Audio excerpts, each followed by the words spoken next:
So check this out, y'all. So I was sitting back and I was analyzing the whole Def Jam versus Dame Dash boardroom war. And I want to ask y'all this. Who do you think was right about this situation and who you thought was wrong? Now I want to give my point of view about this. First things first, Dame had every right to be mad. He been trying to keep Rockefeller independent ever since they did that partnership with Def Jam. Ever since they built that partnership with Def Jam, it seemed as though Def Jam has been slowly but surely trying to ease their fingers into Rockefeller artists.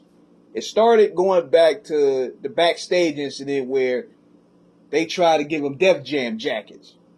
And Dame didn't like that. He tried to keep Rockefeller, Def Jam. Def Jam is just distributing the product. Now, somewhere along the way, and I'm hoping that somebody does this, anybody that could get an interview with Jay-Z, let's get the truth on what really happened. Why you don't want to do business with Dame Dash no more. We've heard many stories from many people on why they had fallouts. We know the story behind Death Row Records. We know the reason why No Limit Records and quote unquote fell off. We know the history of a lot of labels that came and gone. But Rockefeller seems to be a mystery.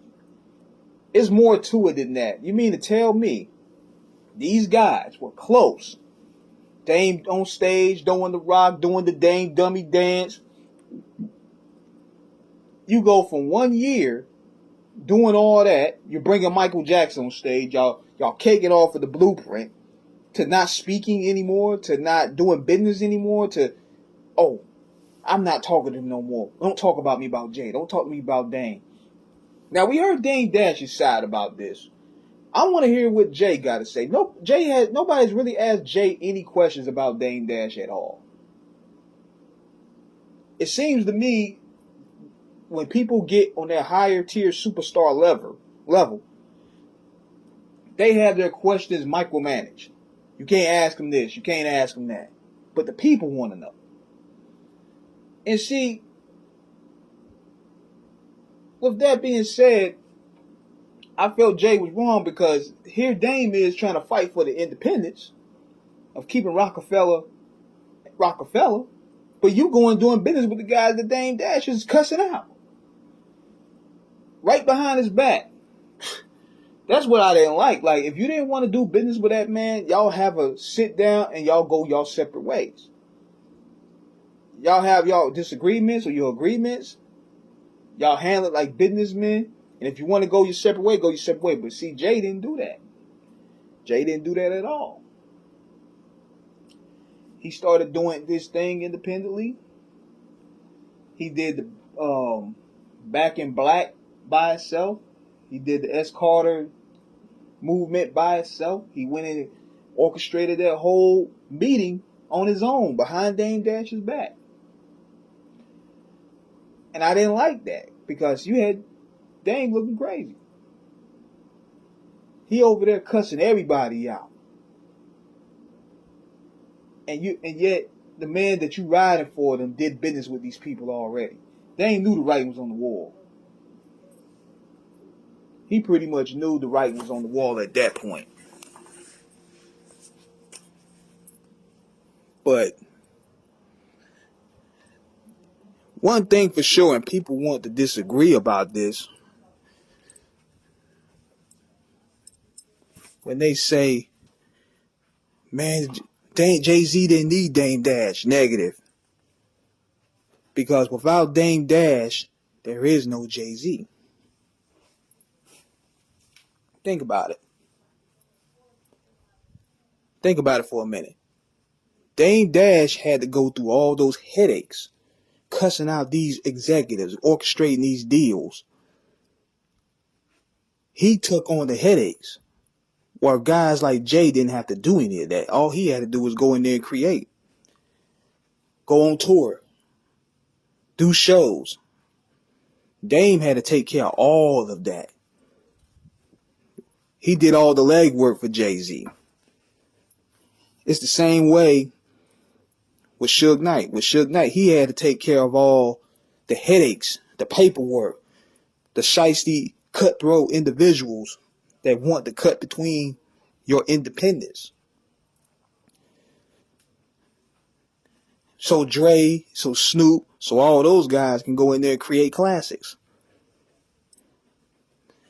Now, however, can Dame be a handful to deal with? Yes.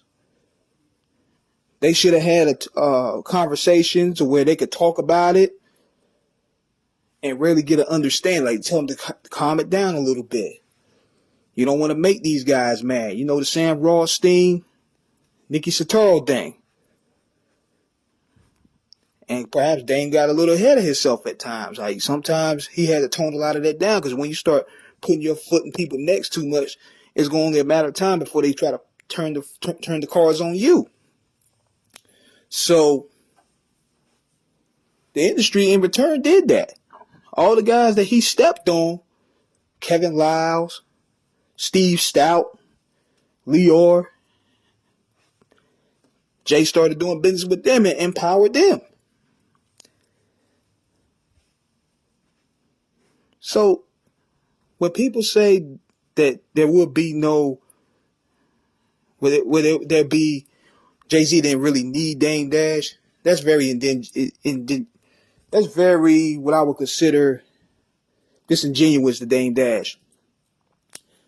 Because you don't really have people that fight hard for their companies like that. To fight hard for the brand. To fight hard for independence. To keep it black. To keep it culture. You don't really have that no more. Now, if Jay didn't want to do business with Dame, that's his prerogative. But I wish that we had a little more so insight of clarity on why things went out the way they did. Somebody need to ask Jay that. Like, what made you at that point not want to work with Dame no more? So we can get the truth. But nevertheless, that's how I feel about it. I felt it could have been handled a totally different way. And it's just sad that when you look back 20 years ago, you had all these labels, you had all these people within power positions that could control the art form and take this talent-wise, intelligence-wise to another generation, another era. And now we only have 3 major labels running the whole ship. It's sad to see that. But the way you can see it is that's life, and that's the way the music business is. But I want to know what you guys think. Was Dame Dash right, or was Dame Dash wrong in how he handled it with Def Jam? Was he justified? Was Jay-Z justified? Let me know in the comments. Holla.